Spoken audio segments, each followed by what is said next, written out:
네, 성도 여러분 안녕하십니까? 오늘따라 그 찬송이 참 저에게 많이 와닿습니다. 주님의 날개 아래 쉼을 얻고 싶다는 그 찬송이 지금 저의 이 상황에 딱 맞는 것 같습니다. 지금 심장이 너무 두근거려서. 네, 참 이 출애굽기 이 4장 11절 12절 말씀을 두고 계속 하나님 앞에 기도드렸습니다. 여호와께서 그에게 이르시되 누가 사람의 입을 지었느냐, 누가 벙어리나 귀머거리나 눈 밝은 자가 소경이 되게 하였느냐, 나 여호와가 아니뇨. 이제 가라, 내가 내 입과 함께 있어 할 말을 가르치리라. 말씀에 아멘으로 순종하며 준비했습니다. 참 보통 제가 이제 주일학교에서 말씀을 전할 때 아무래도 이제 아이들이 앞에 있기 때문에 보통 이렇게 PPT를 준비를 하거든요. 그리고 이제 아이들의 호응을 얻어야 되기 때문에 사실 이제 간식도 이제 말씀 중에 이렇게 막 나눠주기도 하고, 그런데 오늘은 오늘 본문에도 나오겠지만 이 본문 말씀처럼 이 외모보다 중심을 보시는 하나님을 의지하면서 오로지 말씀으로 우리 성도님들과 교제하기를 원합니다. 오늘 이 전해지는 말씀 중에 혹여라도 또 잘못된 깨달음이 있거나 또 보완해야 될 부분들이 있다면 언제든지 말씀해 주시면 감사하겠습니다.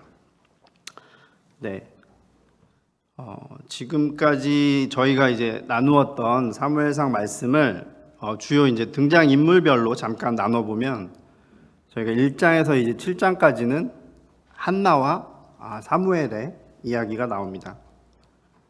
그리고 8장에서 15장까지는 사무엘과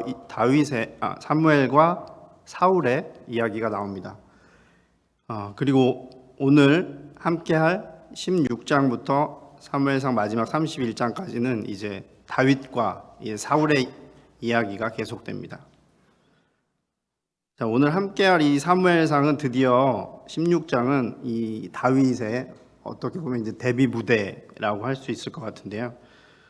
1장 1절 말씀을 함께 보도록 하겠습니다. 사무엘상 1장 1절 말씀은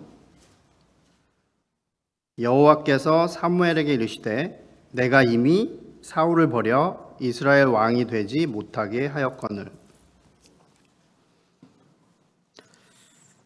저희는 지난 몇 주 동안 이스라엘의 첫 번째 왕인 이 사울에 대한 말씀을 들으면서 교훈을 얻었습니다. 이 사울은 블레셋이 이스라엘을 공격하려고 매복한 것을 보고 사무엘을 기다리지 못하고 제사를 지내 버림으로써 하나님의 음성을 듣지 못했습니다.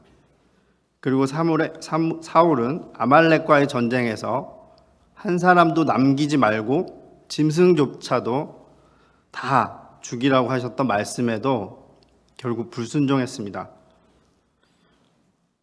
나같이 하찮고 연약한 사람은 왕이 될 자격이 없다면서 짐짝 사이에 숨을 정도로 그렇게 겸손했던 사울이었는데 어느새 이 사람이 아닌 이제 하나님이 아닌 이제 사람들, 주변의 사람들 그리고 자기의 지위를 의지하면서 그 마음의 교만이 싹트게 되었고 자연스럽게 하나님께 또 이제 불순종하게 됩니다. 자, 잘 아시듯이 순종의 반대말은 불순종이라고 할 수 있을 텐데 저는 이 사무엘상을 공부하면서 이 순종의 반대말은 이 교만이라는 생각이 들었습니다. 아담과 하와의 그 선악과 사건부터 지금 이 순간까지 그리고 또 어쩌면 하나님이 다시 오실 그 날까지 어떻게 보면 저희 그리스도인들은 이 교만과의 연속된 싸움인 것 같습니다. 저희가 잘 지키지는 못하지만 저희 집 가훈들이 몇 가지 있는데 그 중에 하나가 이 교만은 패망의 선봉이라는 잠언 말씀입니다. 이 교만이 참 정말 무서운 게 교만하고 있는 순간 자기 자신은 자기 자신이 교만하다는 사실을 알지 못한다는 것입니다. 우리의 시선이 하나님을 향해 있지 않고 이 아래를 보거나 옆을 보고 있으면 우리는 언제든지 제2의 사울, 제3의 사울이 될 수 있을 것 같습니다. 지난 이 말씀들을 통해서 사울의 불순종과 교만을 이런 반면교사 삼았다면 이제 16장에서는 아까도 말씀드렸듯이 본격적으로 다윗의 데뷔전이 펼쳐집니다. 이 하나님의 관점에서 볼 때 이 16장을 기점으로 이 사울과 이 다윗의 인생의 그래프가 어떻게 보면 이렇게 교차하는 그런 시점이라고 생각합니다.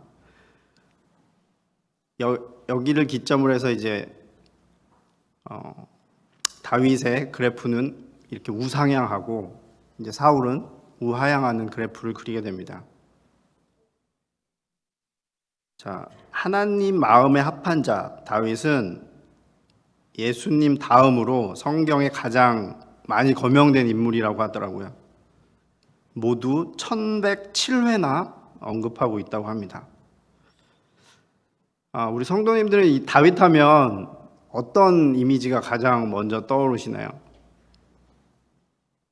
기름 부음 받기 전에는 양치기 다윗이었고 또 사울 왕 앞에서 수금을 탔던 또 연주자이기도 했습니다. 그리고 두려움에 떨면서 도망가는 도망자이기도 했고 동시에 하나님을 찬양하는 작가이자 또 시인이기도 했습니다. 물론 잘 아시듯이 군인이기도 했고 왕이기도 했습니다.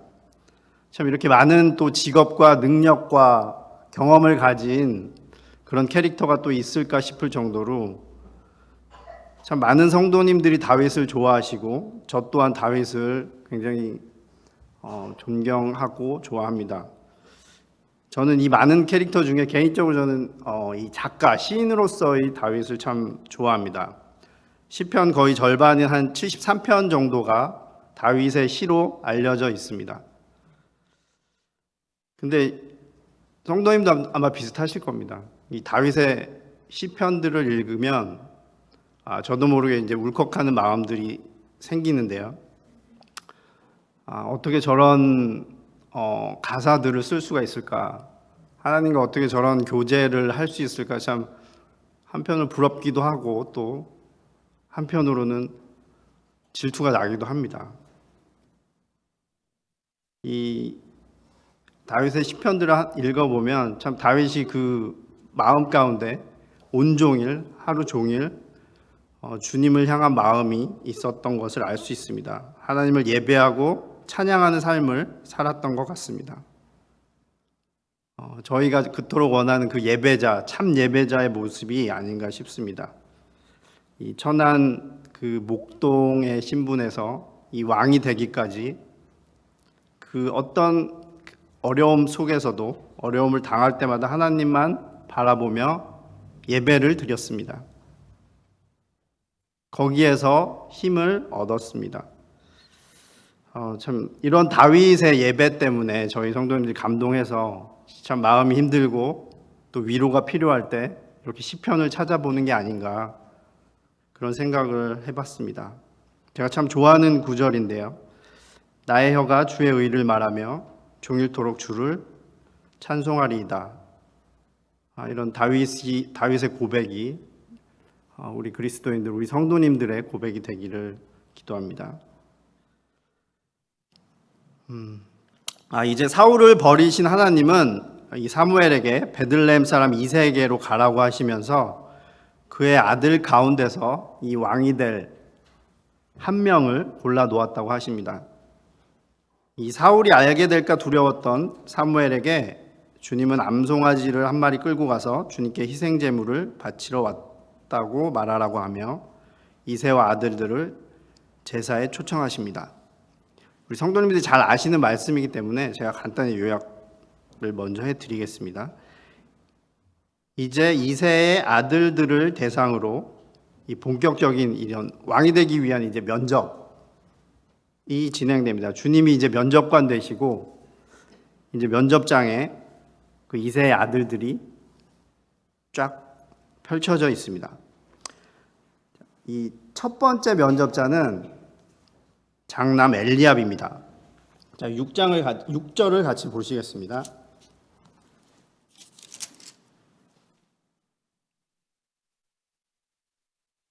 그들이 오매 사무엘이 엘리압을 보고 마음에 이르기를 여호와의 기름 부으실 자가 과연 그 앞에 있도다 하였더니,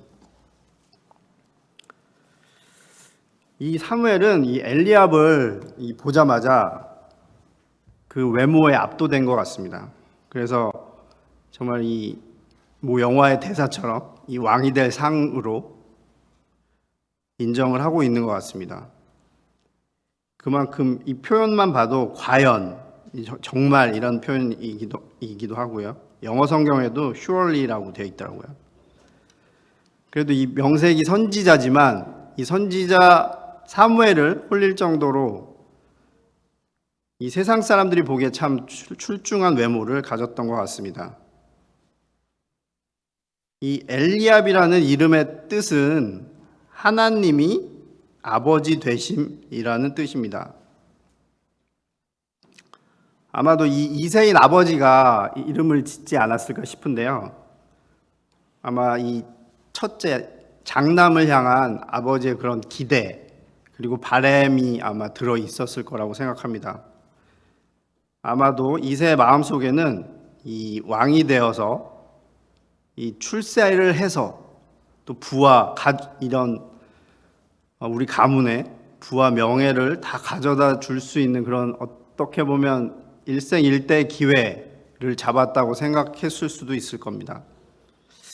아마도 그런 이유 때문에 여러 아들 중에서 가장 잘난 그런 장남을 가장 먼저 사무엘에게 보여주었습니다.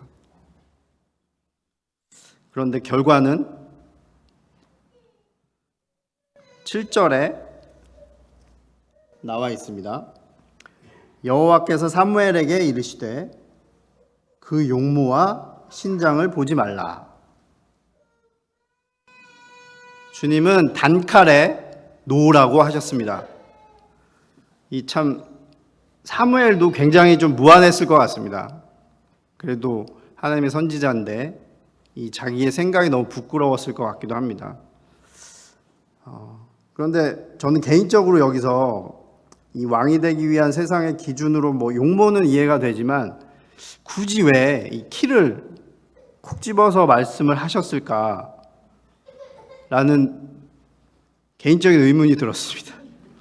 이 세상의 기준으로도 참 이 키가 정말 중요했던 것 같습니다.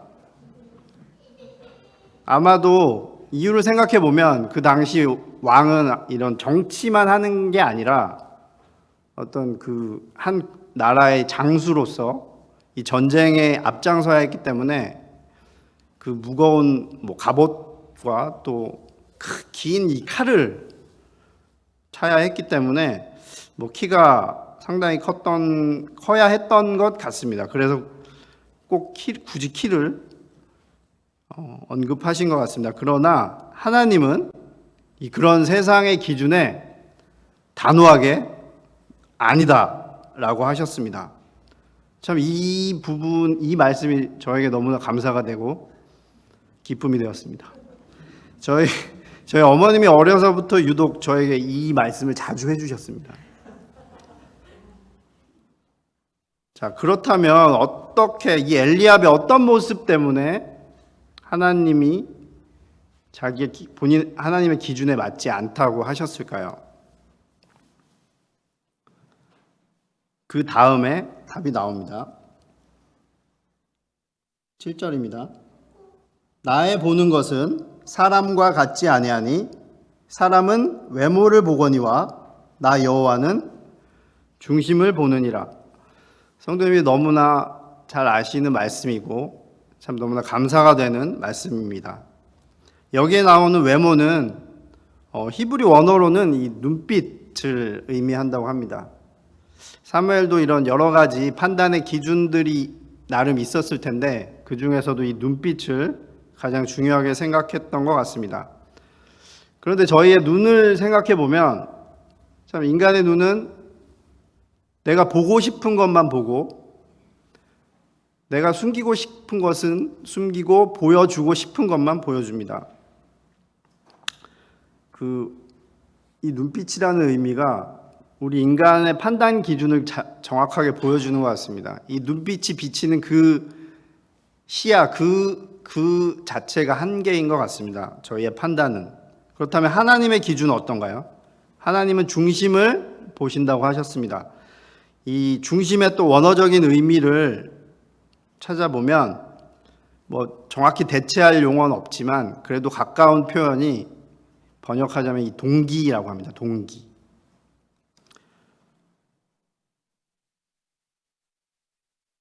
하나님과 이 인간의 관점은 너무나 다릅니다. 우리 인간들은 지금 당장 이 눈앞에 보이는 결과를 보려고 하지만 하나님은 어떤 동기에서 어떻게 하고 있는지 그 과정을 보십니다. 제가 이 기도를 할 때 참 습관적으로 하는 표현들이 있더라고요. 그 중 하나가 이 주님께 맡긴다라는 표현을 참 자주 하더라고요. 근데 이 어느 순간 제 자신에게 굉장히 그 실망을 한 적이 있습니다.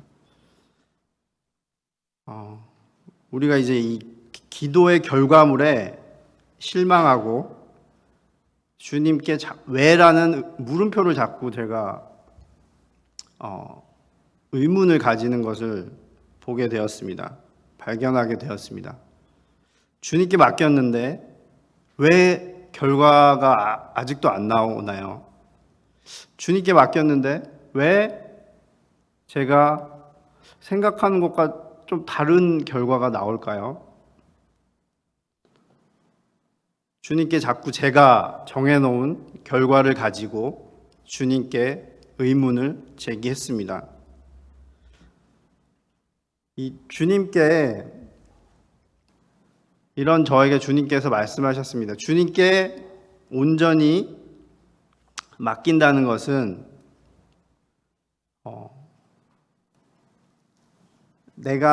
주님께서 나에게 주어진 이 순간순간에 최선을 다하고 이 나의 마음이 하나님을 향해 있고 먼저 그 나라와 의를 구하지 않으면 하나님은 저에게 응답하시지 않으신다는 것입니다.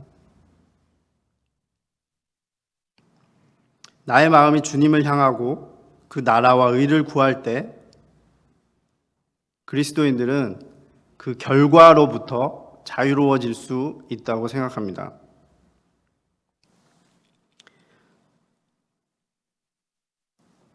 저의 이 정말 인간의 좁은 그 생각으로 주님의 능력을 한정 지어서는 안 되겠다는 생각을 하게 되었습니다. 그런 깨달음을 주님께서 주셨습니다. 주님은 제가 생각하는 것 그 이상의 최선의 결과물을 준비하고 계신다는 사실을 우리 성도님들과 함께 꼭 나누고 싶었습니다. 자녀들을 위해 기도할 때도 항상 이 마음 눈앞에 현실에 다급해져서 참 주님을 바라보지 못하고 자꾸 주변을 보게 되고 세상을 보게 됩니다. 자꾸 내가 하나님의 자리에서 하나님이 되어서 결과를 가지고 만족하고 불만족하고 그런 삶을 살고 있는 저를 또 발견하게 됩니다. 참 내려놓고 온전히 주님께 맡기는 것, 이 주님이 있어야 할 그 자리에 내가 있지는 않은지, 내 주님의 마땅히 주님이 있어야 할 자리에 주님이 앉게 하시고 나는 그런 주님께 온전히 맡기는 것, 그것이 바로 주님이 생각하시는 하나님의 기준이 아닌가라는 생각이 들었습니다. 자, 사무엘이 한 번 더 묻습니다. 이 밖에 뭐 다른 아들은 없나요? 그런데 여기 11절 보시면 아버지 이새가 하는 말이 참 재밌습니다. 또 이새에 이르되 내 아들이 다 여기 있느냐? 이새가 가로되 아직 말째가 남았는데 그가 양을 지키나이다. 다른 성경들을 보면 막내가 있긴 한데 양 치고 있어서 여긴 없어요. 뭐 이런 저는 뉘앙스로 이해를 했습니다. 마치 아들이 뭐 하나 더 있긴 한데 뭐 굳이 보실 필요 없어요. 뭐 시간 낭비예요. 이렇게 말을 하고 있는 것 같더라고요. 아버지와 형들은 이 막내 다윗 몰래 왕을 선출하고 있었던 것입니다. 이 막내라는 말이 또 히브리 말로 하찮은 존재, 또 시시한 존재라고 하더라고요. 다시 말해서 이 가족들은, 이새는 다윗을 무시하고 전혀 신경 쓰지 않고 있다는 뜻입니다. 아까 장남과 너무나 대비가 됩니다. 추측컨대 다윗은 아버지가 보기에 또 세상의 기준에서 보기에 그렇게 외모가 출중하거나 뭐 키도 크지 않았던 것 같습니다. 이새는 정말 자기 아들들을, 특히 다윗을 철저하게 세상의 기준으로 바라보고 있는 것 같습니다. 아들을 막내라고 호칭한 것도 이런 이유 때문일 것입니다.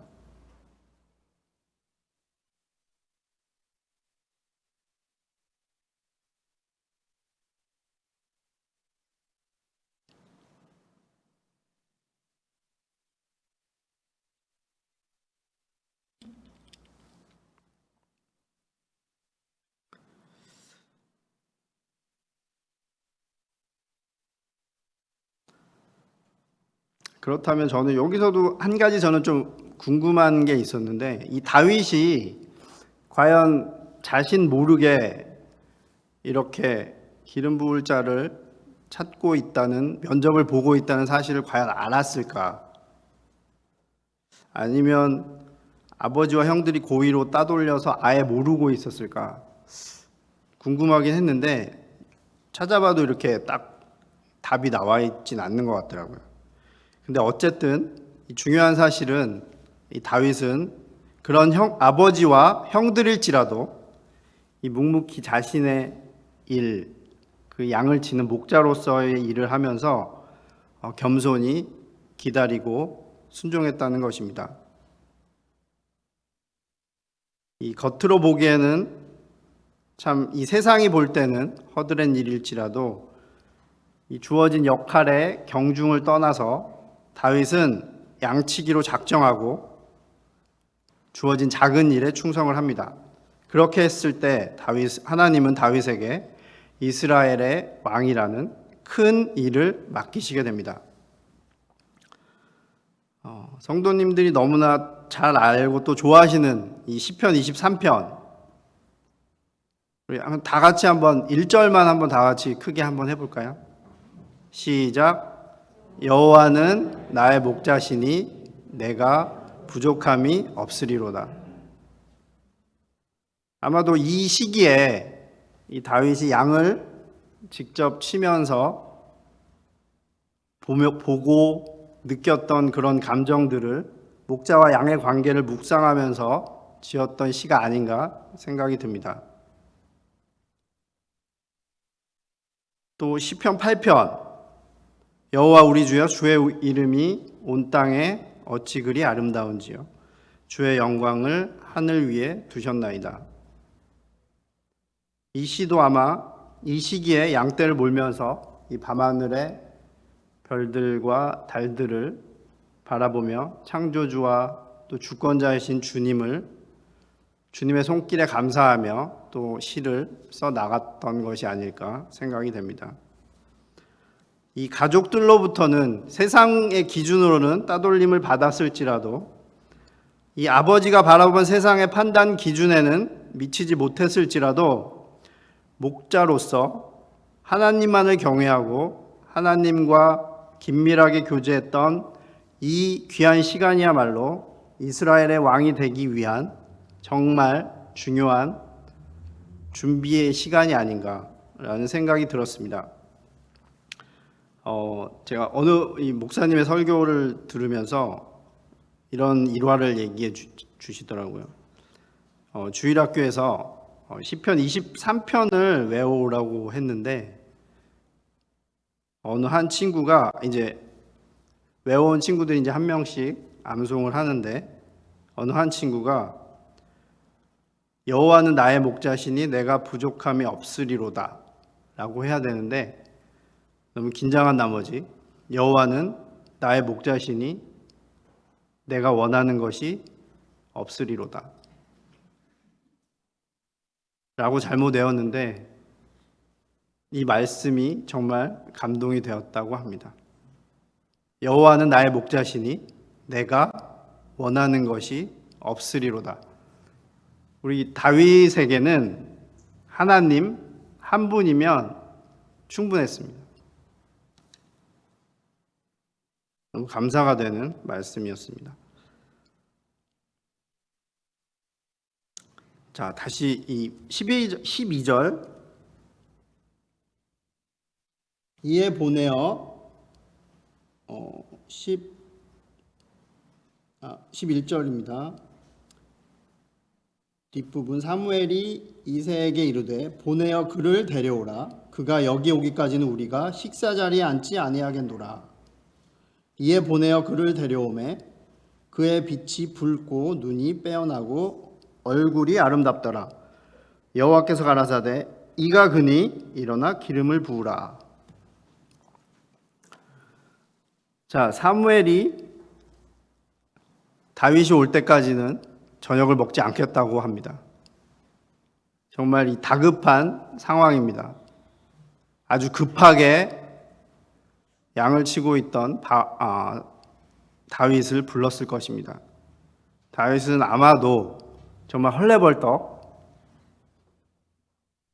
땀을 뻘뻘 흘리면서 그 일하던 복장 그대로 제대로 갖춰 입지도 못하고 아마 들어왔을 것입니다.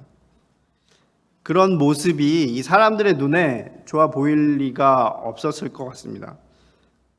이 마치 면접을 보러 가는데 이 추리닝에 슬리퍼 질질 끌면서 간 거나 다름이 없는 그런 상황인 것 같습니다.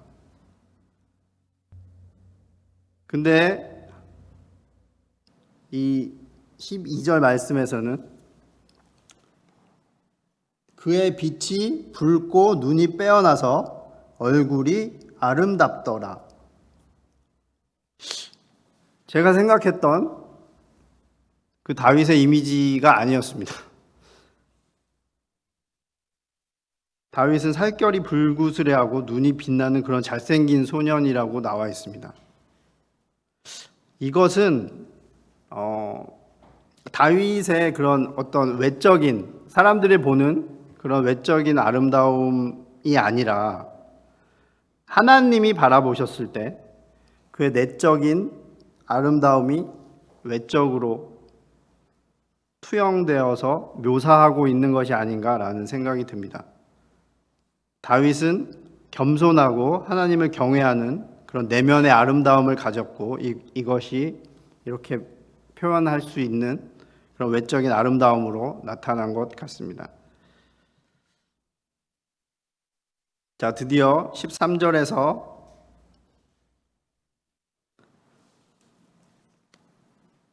사무엘이 기름불을 취하여 그 형제 중에서 그에게 부었더니 이날 이후로 다윗이 여호와의 신에게 크게 감동되니라. 사무엘이 떠나서 라마로 가니라.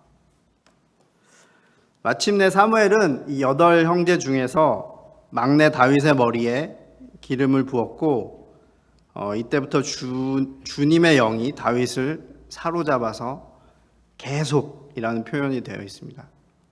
그의 평생에 다윗과 함께 하게 됩니다. 다윗은 참 전혀 사랑을 받지 못한 그런 자였습니다. 세상이 보기에 정말 보잘것없는,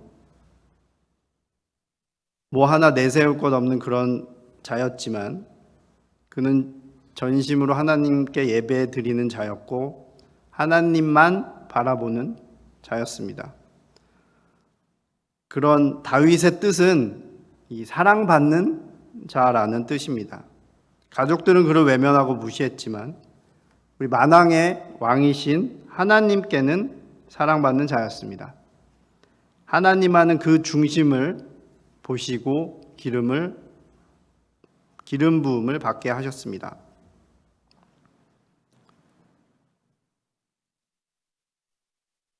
참 근데 이런 또 다윗과는 반대로 이 14절 말씀을 한번 보겠습니다. 여호와의 신이 사울에게서 떠나고 여호와의 부리신 악신이 그를 번뇌케 한지라. 여기 나와 있듯이 이 주님의 영은 이 사울을 떠나게 됩니다. 참 이 사울도 처음부터 교만하지는 않았습니다.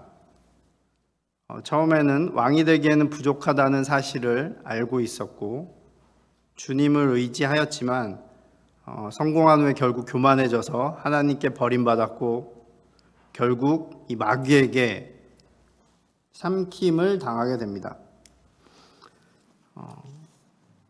다 같이 베드로전서 5장 8절 말씀 찾아보도록 하겠습니다.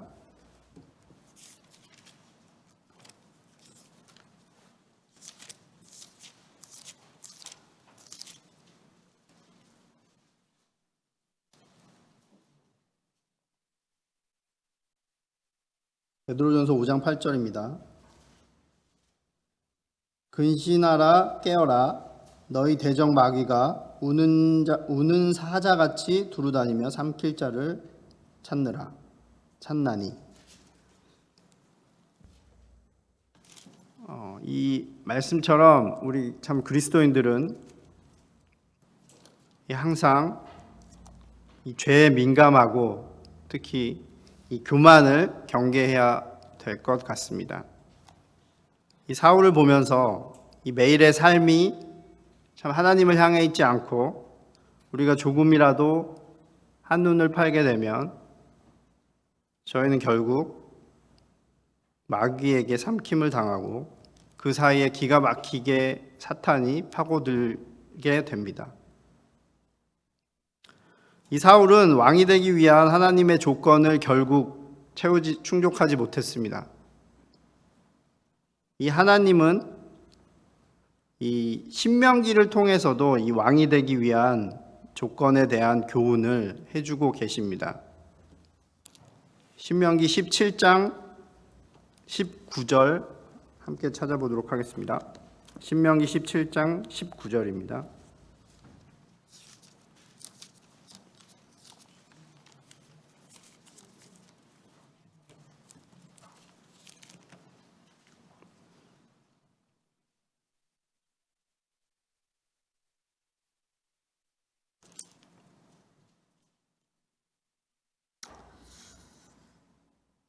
평생에 자기 옆에 두고 읽어서 그 하나님 여호와 경외하기를 배우며 이 율법의 모든 말과 이 규례를 지켜 행할 것이라.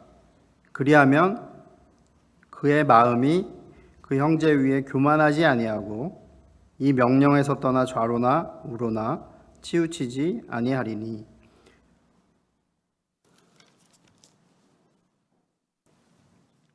이 신명기 말씀을 통해서 하나님께서는 왕이 되기 위한 조건을 말씀하고 계십니다. 이 다윗과 사울을 통해서 저희가 배울 수 있는 그 교훈에 대해서 분명하게 말씀하고 계십니다. 평생에 자기 옆에 두고 읽어서 그 하나님 여호와 경외하기를 배우며. 하나님은 말씀하십니다.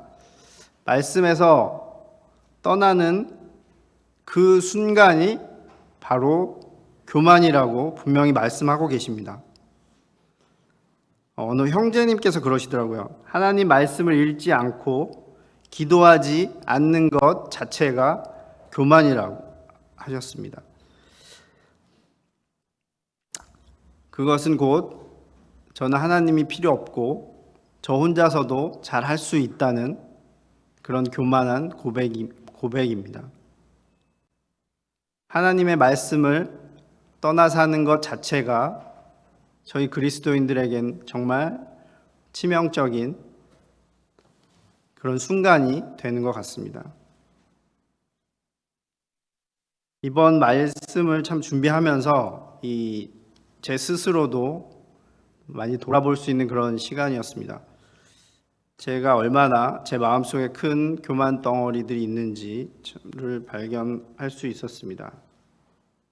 이 회사를 다니면서 이 직장 상사의 말 한마디 한마디에는 그렇게 민감하게 반응하고 순종하고 어떻게든 지키려고 하면서 정작 나의 주인이시고 창조주이신 하나님의 말씀에 내가 얼마나 순종하고 있는지 또 어떤 자세로 말씀을 대하고 있는지 참 많은 반성이 되었습니다.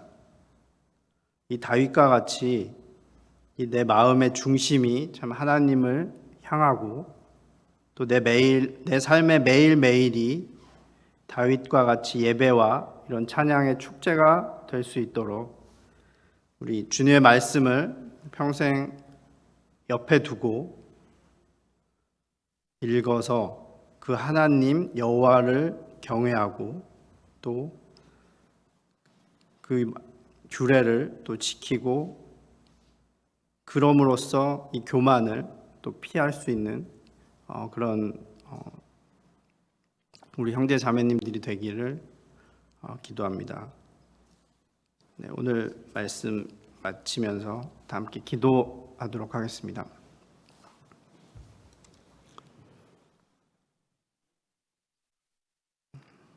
아버지 하나님 감사합니다.